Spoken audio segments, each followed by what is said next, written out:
Hello friends, welcome to the YouTube channel study record. Friends, आज हम discuss करने वाले हैं 14 दिसंबर 2018 के करंट अफेयर्स के ऊपर। फ्रेंड्स, हम लोग करंट अफेयर्स पर इसलिए डिस्कस कर रहे हैं क्योंकि हमारे एग्जाम पॉइंट ऑफ व्यू से जो करंट अफेयर्स का वेटेज है वो 10 से 15 क्वेश्चन हर एग्जाम की शिफ्ट में करंट अफेयर्स से पूछे ही जाते हैं। और फ्रेंड्स, अब जो करंट अफेयर्स का वेटेज हो गया हमारे एग्जाम पॉइंट ऑफ व्यू से वो बहुत ही ज़्यादा बढ़ गया है, इसलिए फ्रेंड्स हम डेली करंट अफेयर्स पर डिस्कस कर रहे हैं। और फ्रेंड्स, अगर आपने पहली बार इस चैनल पर विजिट किया और चैनल को सब्सक्राइब नहीं किया है तो चैनल को आप सब्सक्राइब जरूर कर लीजिए और इस तरीके के बेल आइकन को जरूर प्रेस कर लें, जिससे मैं जो भी वीडियो अपलोड करूंगा तो उसका नोटिफिकेशन आप तक पहुंच जाएगा।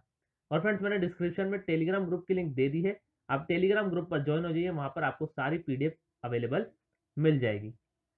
फ्रेंड्स, आज का सेशन हम डिस्कस करने वाले हैं 14 दिसंबर 2018 के करंट अफेयर्स के ऊपर। लास्ट वीडियो में हमने क्विज क्वेश्चन को देखा था, उसका आंसर हमें डिस्कस करना था। तो क्विज का क्वेश्चन था, हाल ही में लेपा राधा किस राज्य का 24वां जिला बन गया है? तो फ्रेंड्स, इसका आंसर है option number D, Arunachal Pradesh. Arunachal Pradesh इसका राइट आंसर हो जाएगा। ऑप्शन नंबर डी इसका राइट आंसर हो जाएगा। लेपा राधा अरुणाचल प्रदेश का 24वां जिला बन गया है और सभी लोगों ने कमेंट बॉक्स में सही आंसर किया है। लेपा राधा लोअर सियांग जिले से बना है, ये आप नोट कर लीजिए। लेपा राधा लोअर सियांग जिले से बना है, जिसमें 4 प्रशासनिक मंडल शामिल हैं।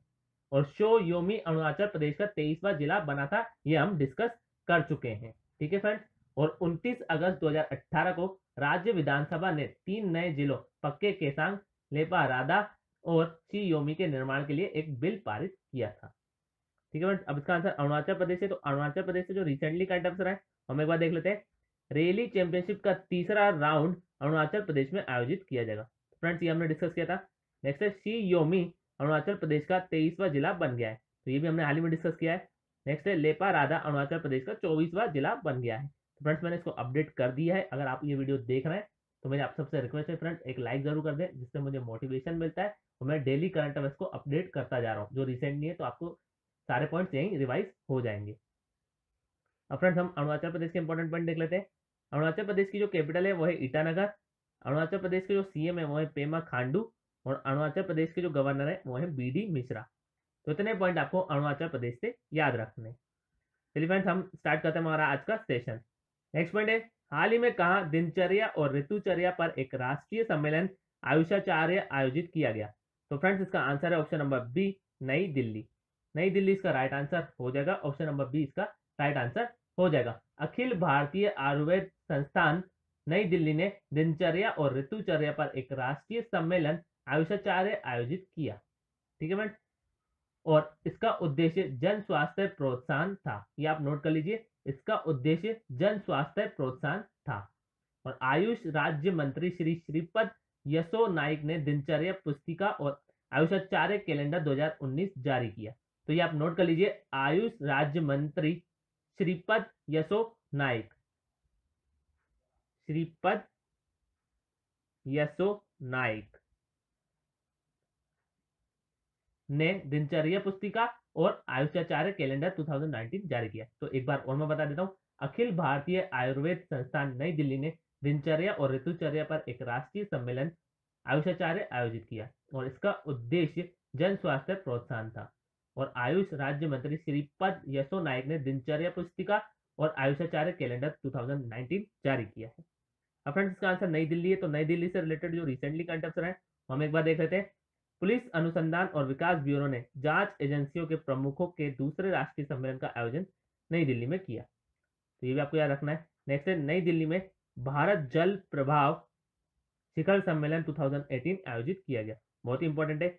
नेक्स्ट है, दिल्ली के मुख्यमंत्री द्वारा निःशुल्क तीर्थ यात्रा योजना शुरू की गई, ये भी हमने डिस्कस किया था। नेक्स्ट है, भारत संयुक्त अरब अमीरात सामरिक सम्मेलन का दूसरा संस्करण नई दिल्ली में किया जाएगा, तो ये भी हमने डिस्कस किया था। नेक्स्ट है, रामनाथ कोविंद ने नई दिल्ली में दूसरे अंतर्राष्ट्रीय अंबेडकर सम्मेलन का उद्घाटन किया, तो ये भी आपको याद रखना है। नेक्स्ट है, अंतर्राष्ट्रीय बाल रंगमंच महोत्सव जश्न ए बचपन के 14वें संस्करण का उद्घाटन नई दिल्ली में किया गया, ये भी हमने डिस्कस किया था। नेक्स्ट है, जलवायु परिवर्तन पर 27वीं बेसिक मंत्री स्तरीय बैठक नई दिल्ली में आयोजित की गई, तो ये भी आपको याद रखना है। अब फ्रेंड्स, हम दिल्ली के इंपॉर्टेंट पॉइंट देख लेते हैं। दिल्ली के जो सीएम है वो है अरविंद केजरीवाल दिल्ली के जो गवर्नर है वो है अनिल बैजल। और malaria research centre, Indian council of medical research, all India institute of medical sciences, भारतीय कृषि अनुसंधान परिषद और भारतीय कृषि अनुसंधान संस्थान, ये सब कहाँ है? ये सब न्यू दिल्ली में। तो इतने पॉइंट आपको दिल्ली से याद रखने। चलिए फ्रेंड्स हम देख लेते हैं हमारा नेक्स्ट पॉइंट। नेक्स्ट पॉइंट है, हाल ही में किसने पार्टनर्स फोरम 2018 का उद्घाटन किया?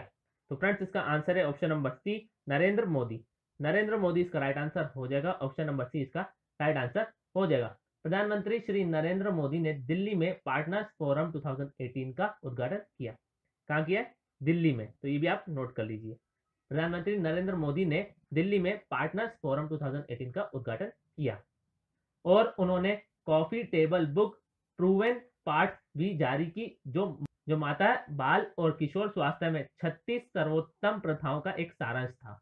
और सितंबर 2005 में बाल और मातृ मृत्यु दर को कम करने, किशोर, नवजात शिशु और मातृ स्वास्थ्य में सुधार लाने के प्रयासों में तेजी लाने के लिए पार्टनर्स फोरम वैश्विक स्वास्थ्य भागीदारी शुरू की गई। तो एक बार और मैं बता देता हूँ, प्रधानमंत्री नरेंद्र मोदी ने दिल्ली में पार्टनर्स फोरम 2018 का उद्घाटन किया। उन्होंने coffee table book proven parts भी जारी की, जो मातृ, बाल और किशोर स्वास्थ्य में 36 सर्वोत्तम प्रथाओं का एक सारांश था। और सितंबर 2005 में बाल और मातृ मृत्यु दर को कम करने, किशोर, नवजात शिशु और मातृ स्वास्थ्य में सुधार लाने के प्रयासों में तेजी लाने के लिए पार्टनर्स फोरम वैश्विक स्वास्थ्य भागीदारी शुरू की गई थी। अब फ्रेंड्स इसका आंसर नरेंद्र मोदी है। तो नरेंद्र मोदी से रिलेटेड जो रिसेंटली करंट अफेयर है वो हम एक बार देख लेते हैं। नरेंद्र मोदी ने अर्ज of doing business grand challenge launch किया। बहुत इंपॉर्टेंट है। नेक्स्ट है, नरेंद्र मोदी ने 129 जिलों में सिटी गैस वितरण परियोजनाओं की आधारशिला रखेंगे। तो ये भी आपको याद रखना है। नेक्स्ट है, नरेंद्र मोदी ने भारत और विदेश में गुरु नानक की 550वीं जयंती मनाने के लिए राष्ट्रीय कार्यान्वयन समिति का गठन किया। ये भी आपको याद रखना है। नेक्स्ट है, नरेंद्र मोदी ने यह घोषणा की है कि भारत 2022 में G20 शिखर सम्मेलन की मेजबानी करेगा। ये भी आपको याद रखना है। नेक्स्ट है, नरेंद्र मोदी ब्रह्मपुत्र नदी पर बोगीबेल पुल का उद्घाटन करेंगे। ये बहुत ही इंपॉर्टेंट है, तो ये आपको याद रखना है। चलिए फ्रेंड्स हम देख लेते हैं हमारा नेक्स्ट पॉइंट। हाल ही में सुप्रीम कोर्ट ने पर्यावरण मंत्रालय को कितने राष्ट्रीय उद्यानों और वन जीव अभ्यारण्यों के पास के 10 किलोमीटर क्षेत्र को इको सेंसिटिव जोन्स के रूप में घोषित करने का निर्देश दिया? तो फ्रेंड्स इसका आंसर है ऑप्शन नंबर सी, 21। 21 इसका राइट आंसर हो जाएगा। ऑप्शन नंबर सी इसका राइट आंसर हो जाएगा। सुप्रीम कोर्ट ने केंद्रीय पर्यावरण मंत्रालय को 21 राष्ट्रीय उद्यानों और वन्य जीव अभ्यारण्यों के पास के 10 किलोमीटर क्षेत्र को इको सेंसिटिव जोन्स के रूप में घोषित करने का निर्देश दिया है। और ये 21 राष्ट्रीय उद्यान और वन्य जीव अभ्यारण्य कर्नाटक, ये आप नोट कर लीजिए, कर्नाटक, असम, जम्मू कश्मीर, मणिपुर, महाराष्ट्र, मेघालय, नागालैंड, उत्तर प्रदेश और वेस्ट बंगाल में है। ठीक है फ्रेंड्स, एक बार और मैं रिपीट कर देता हूँ। ये 21 राष्ट्रीय उद्यान और वन्य जीव अभ्यारण्य कर्नाटक, असम, जम्मू कश्मीर, मणिपुर, महाराष्ट्र, मेघालय, नागालैंड, उत्तर प्रदेश और पश्चिम बंगाल में है। और इको सेंसिटिव जोन्स केंद्रीय पर्यावरण मंत्रालय द्वारा अधिसूचित किए जाते हैं। तो ये आपको याद रखना है। ठीक है फ्रेंड्स, एक बार और मैं बता देता हूँ। सुप्रीम कोर्ट ने केंद्रीय पर्यावरण मंत्रालय को 21 राष्ट्रीय उद्यानों और वन्य जीव अभ्यारण्यों के पास के 10 किलोमीटर क्षेत्र को इको सेंसिटिव जोन्स के रूप में घोषित करने का निर्देश दिया। और ये 21 राष्ट्रीय उद्यान और वन्य जीव अभ्यारण्य असम, जम्मू कश्मीर, कर्नाटक, महाराष्ट्र, मणिपुर, मेघालय, नागालैंड, उत्तर प्रदेश और पश्चिम बंगाल में है। और इको सेंसिटिव जोन्स केंद्रीय पर्यावरण मंत्रालय द्वारा अधिसूचित किए जाते हैं। तो इतने पॉइंट आपको इस पॉइंट से याद रखने। चलिए फ्रेंड्स हम देख लेते हैं हमारा नेक्स्ट पॉइंट। नेक्स्ट पॉइंट है, हाल ही में इसरो संचार उपग्रह GSAT-7A लॉन्च करेगा। GSAT-7A इसरो द्वारा निर्मित कौन सा भारतीय संचार उपग्रह है? तो फ्रेंड्स इसका आंसर है ऑप्शन नंबर बी, 35वां। 35वां इसका राइट आंसर हो जाएगा। ऑप्शन नंबर बी इसका राइट आंसर हो जाएगा। भारतीय अंतरिक्ष अनुसंधान संगठन इसरो श्री हरिकोटा से संचार उपग्रह GSAT-7A लॉन्च करेगा। कहां से? श्री हरिकोटा से। तो ये आप नोट कर लीजिए, श्री हरिकोटा से। भारतीय अंतरिक्ष अनुसंधान संगठन श्री हरिकोटा से संचार उपग्रह GSAT-7A लॉन्च करेगा। और GSAT-7A इसरो द्वारा निर्मित 35वां भारतीय संचार उपग्रह है। और यह उपग्रह भारतीय वायुसेना को विभिन्न ग्राउंड रेडार स्टेशनों, ग्राउंड एयरबेस और विमानस्थ प्रारंभिक चेतावनी और नियंत्रण विमान को जोड़ने में सक्षम करेगा। तो ये आपको याद रखना है। अब फ्रेंड्स यहाँ इसरो की बात हो रही तो इसरो के हम इंपॉर्टेंट पॉइंट देख लेते हैं। इसरो का जो फुल फॉर्म है वो है Indian space research organisation. ISRO की स्थापना हुई है 15 अगस्त 1969 को। इसरो का जो हेडक्वार्टर है वो है बेंगलुरु में और इसरो के जो चेयरमैन है वो है के सिवान। तो सारे पॉइंट इसरो से इंपॉर्टेंट है तो आपको याद रखने। चलिए फ्रेंड्स हम देख लेते हैं हमारा नेक्स्ट पॉइंट। नेक्स्ट पॉइंट है हाल ही में कौन breakthrough table tennis star पुरस्कार जीतने वाली पहली भारतीय टेबल टेनिस खिलाड़ी बन गई है। तो फ्रेंड्स इसका आंसर है option number C, Manika Batra. Manika Batra इसका राइट आंसर हो जाएगा। ऑप्शन नंबर सी इसका राइट आंसर हो जाएगा। भारत की Manika Batra breakthrough table tennis star पुरस्कार जीतने वाली पहली भारतीय टेबल टेनिस खिलाड़ी बन गई और उन्हें इचियोन में प्रतिष्ठित अंतर्राष्ट्रीय table tennis federation star awards में सम्मानित किया गया। उन्हें इंचियोन में प्रतिष्ठित अंतर्राष्ट्रीय table tennis federation star awards में सम्मानित किया गया। और मणिका बत्रा ने 2018 राष्ट्रमंडल खेलों में साल की बेहतरीन शुरुआत की और उनके नेतृत्व में भारत ने महिला टीम श्रेणी का अपना पहला स्वर्ण पदक जीता। तो ये भी आपको याद रखना है, इंपॉर्टेंट है। ठीक है फ्रेंड्स, चलिए फ्रेंड्स हम देख लेते हैं हमारा नेक्स्ट पॉइंट। नेक्स्ट पॉइंट है हाल ही में किस सरकार ने साइबर हमलों और साइबर आतंकवाद का मुकाबला करने के लिए संकट प्रबंधन योजना तैयार की है। तो फ्रेंड्स इसका आंसर है option number A, Bharat. Bharat इसका राइट आंसर हो जाएगा। ऑप्शन नंबर ए इसका राइट आंसर हो जाएगा। भारत सरकार ने साइबर हमलों और साइबर आतंकवाद का मुकाबला करने के लिए संकट प्रबंधन योजना तैयार की है और यह महत्वपूर्ण क्षेत्रों में केंद्र की सभी मंत्रालयों और विभागों और राज्य सरकारों द्वारा लागू की जाएगी। और भारत सरकार ने सूचना की सुरक्षा सुनिश्चित करने के लिए 76 सुरक्षा लेखा परीक्षा संगठनों को सूचीबद्ध किया है। कितने? 76। तो एक बार और मैं बता देता हूँ, भारत सरकार ने साइबर हमलों और साइबर आतंकवाद का मुकाबला करने के लिए संकट प्रबंधन योजना तैयार की है और यह महत्वपूर्ण क्षेत्रों में केंद्र के सभी मंत्रालयों और विभागों और राज्य सरकारों द्वारा लागू की जाएगी। और भारत सरकार ने सूचना की सुरक्षा सुनिश्चित करने के लिए 76 सुरक्षा लेखा परीक्षा संगठनों को सूचीबद्ध किया है। ठीक है फ्रेंड्स, चलिए अब देख लेते हैं हमारा नेक्स्ट पॉइंट। नेक्स्ट पॉइंट है हाल ही में नितिन गडकरी ने किस बंदरगाह से भारत के पहले कंटेनर मेनलाइन पोर्ट को ध्वजांकित किया। तो फ्रेंड्स इसका आंसर है तूतीकोरिन बंदरगाह। तूतीकोरिन बंदरगाह इसका राइट आंसर हो जाएगा। ऑप्शन नंबर डी इसका राइट आंसर हो जाएगा।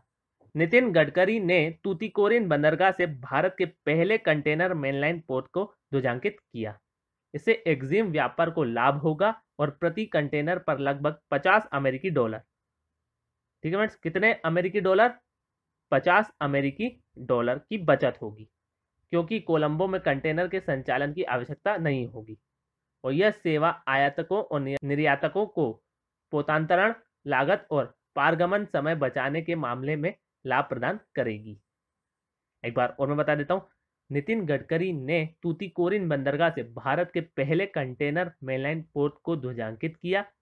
इससे एक्जिम व्यापार को लाभ होगा और प्रति कंटेनर पर लगभग 50 अमेरिकी डॉलर की बचत होगी क्योंकि कोलंबो में कंटेनर के संचालन की आवश्यकता नहीं होगी और यह सेवा आयातकों और निर्यातकों को पोतांतरण लागत और पारगमन समय बचाने के मामले में लाभ प्रदान करेगी। अब फ्रेंड्स इसका आंसर तूतीकोरिन बंदरगाह है, तो वो कहाँ पर है? वो तमिलनाडु में। तो तमिलनाडु के हम इंपॉर्टेंट पॉइंट देख लेते हैं। तमिलनाडु की जो कैपिटल है वो है चेन्नई। तमिलनाडु के जो सीएम है वो है इद्दपद्दी के पलानीस्वामी और तमिलनाडु के जो गवर्नर है वो है बनवारीलाल पुरोहित। तो इतने पॉइंट आपको तमिलनाडु से याद रखने। चलिए फ्रेंड्स हम देख लेते हैं हमारा नेक्स्ट पॉइंट। नेक्स्ट पॉइंट है हाल ही में राष्ट्रपति रामनाथ कोविंद ने कहा कृषि अनुसंधान और शिक्षा के लिए उन्नत केंद्र का उद्घाटन किया। तो फ्रेंड्स इसका आंसर है option number C, Myanmar. Myanmar इसका राइट आंसर हो जाएगा। ऑप्शन नंबर सी इसका राइट आंसर हो जाएगा। राष्ट्रपति रामनाथ कोविंद ने म्यांमार में कृषि अनुसंधान और शिक्षा के लिए उन्नत केंद्र का उद्घाटन किया। भारतीय राष्ट्रपति रामनाथ कोविंद ने अपने म्यांमार दौरे के दौरान भारत द्वारा फंडेड चावल बायो पार्क को म्यांमार की जनता को समर्पित किया। तो ये भी इंपॉर्टेंट पॉइंट है इससे रिलेटेड, तो ये आपको याद रखना है। एक बार और मैं बता देता हूँ, भारतीय राष्ट्रपति रामनाथ कोविंद ने अपने म्यांमार दौरे के दौरान भारत द्वारा फंडेड चावल बायो पार्क को म्यांमार की जनता को समर्पित किया। इसके साथ भारतीय राष्ट्रपति ने म्यांमार में कृषि अनुसंधान और शिक्षा के लिए उन्नत केंद्र का भी उद्घाटन किया। और यह दिल्ली स्थित भारतीय कृषि अनुसंधान संस्थान द्वारा क्रियान्वयन किया जाएगा। और यह दिल्ली स्थित भारतीय कृषि अनुसंधान संस्थान द्वारा क्रियान्वयन किया जाएगा। अब फ्रेंड्स इसका आंसर म्यांमार है, तो म्यांमार के हम इंपॉर्टेंट पॉइंट देख लेते हैं। म्यांमार की जो कैपिटल है वो है नैपिदा। म्यांमार की जो करेंसी है वो है बर्मे से ख्यात। म्यांमार के जो प्रेसिडेंट है वो है विन मिंट। तो इतने पॉइंट आपको म्यांमार से याद रखने। चलिए फ्रेंड्स हम देख लेते हैं हमारा नेक्स्ट पॉइंट। नेक्स्ट पॉइंट है, हाल ही में भारतीय बंदरगाह संघ ने किस मंत्रालय के मार्गदर्शन में पोर्ट सामुदायिक प्रणाली PCS 1X लॉन्च की? तो फ्रेंड्स इसका आंसर है ऑप्शन नंबर सी, शिपिंग मंत्रालय। शिपिंग मंत्रालय इसका राइट आंसर हो जाएगा। ऑप्शन नंबर सी इसका राइट आंसर हो जाएगा। भारतीय बंदरगाह संघ ने शिपिंग मंत्रालय के मार्गदर्शन में पोर्ट सामुदायिक प्रणाली PCS 1X लॉन्च की। PCS का जो फुल फॉर्म है वो है पोर्ट कम्युनिटी सिस्टम, पोर्ट सामुदायिक प्रणाली। और यह प्रणाली व्यापार को सीमा शुल्क विभाग के साथ बेहतर संचार करने में सक्षम करेगी। और यह एक क्लाउड आधारित तकनीक है जो प्रायोगिकता के लिए आसान इंटरफेस के साथ उपलब्ध है। और यह मंच अधिसूचना इंजन, मोबाइल एप्लीकेशन, ट्रैक और ट्रेस जैसी सेवाएं प्रदान करता है। और यह मंच अधिसूचना इंजन, मोबाइल एप्लीकेशन, ट्रैक और ट्रेस जैसी सेवाएं प्रदान करता है। तो इतने पॉइंट आपको इस पॉइंट से याद रखना है। एक बार और मैं बता देता हूँ। भारतीय बंदरगाह संघ ने शिपिंग मंत्रालय के मार्गदर्शन में पोर्ट सामुदायिक प्रणाली PCS 1X लॉन्च की। और यह प्रणाली व्यापार को सीमा शुल्क विभाग के साथ बेहतर संचार करने में सक्षम करेगी। यह एक क्लाउड आधारित तकनीक है जो प्रायोगिकता के लिए आसान इंटरफेस के साथ उपलब्ध है। और यह मंच अधिसूचना engine, workflow, mobile application, track और ट्रेस जैसी सेवाएं प्रदान करता है। तो इतने पॉइंट आपको इस पॉइंट से याद रखने। चलिए फ्रेंड्स हम देख लेते हैं हमारा नेक्स्ट पॉइंट। नेक्स्ट पॉइंट है, हाल ही में किसको टाइम पत्रिका का पर्सन ऑफ द ईयर नामित किया गया है? तो फ्रेंड्स इसका आंसर है option number C, Jamal Khashoggi. तो जमाल खशोगी इसका राइट आंसर हो जाएगा। ऑप्शन नंबर सी इसका राइट आंसर हो जाएगा। सऊदी पत्रकार, ये आपको याद रखना है।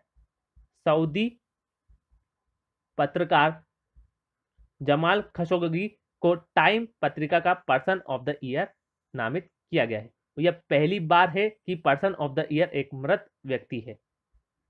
ठीक है फ्रेंड्स, यह पहली बार है कि पर्सन ऑफ द ईयर एक मृत व्यक्ति है। अक्टूबर 2018 में, कब? अक्टूबर 2018 में जमाल खशोगी की हत्या कर दी गई थी। और पत्रिका ने फिलीपींस की पत्रकार मारिया रेसा और रायट्स संवाददाता वालाने और क्यूओ सोई आ को भी सम्मानित किया है, जो वर्तमान में म्यांमार में कैद है। तो ये भी आपको याद रखना है। ठीक है फ्रेंड्स, आज का जो क्विज का क्वेश्चन है वो है, हाल ही में किस मंत्रालय ने ट्विटर हैंडल @cyberdost लॉन्च किया? तो फ्रेंड्स इसका आंसर आप मुझे कमेंट बॉक्स में कमेंट करके बताएंगे। नेक्स्ट वीडियो में हम इस क्विज के आंसर को डिस्कस करेंगे। आई होप फ्रेंड्स आप सभी को ये वीडियो पसंद आया होगा। अगर फ्रेंड्स आपको ये वीडियो पसंद आया तो लाइक जरूर करें, शेयर करें अपने फ्रेंड्स के साथ। और स्टडी से रिलेटेड कोई व्हाट्सएप ग्रुप हो तो उस ग्रुप में इस वीडियो को जरूर शेयर कर दीजिए। और फ्रेंड्स अगर आपने अभी तक चैनल को सब्सक्राइब नहीं किया है तो चैनल को आप सब्सक्राइब जरूर कर लीजिए और बेल आइकन को जरूर प्रेस कर लें, जिससे मैं जो भी वीडियो अपलोड करूंगा तो उसका नोटिफिकेशन आप तक पहुंच जाएगा। Thank you friends for watching. Have a nice day. Thank you.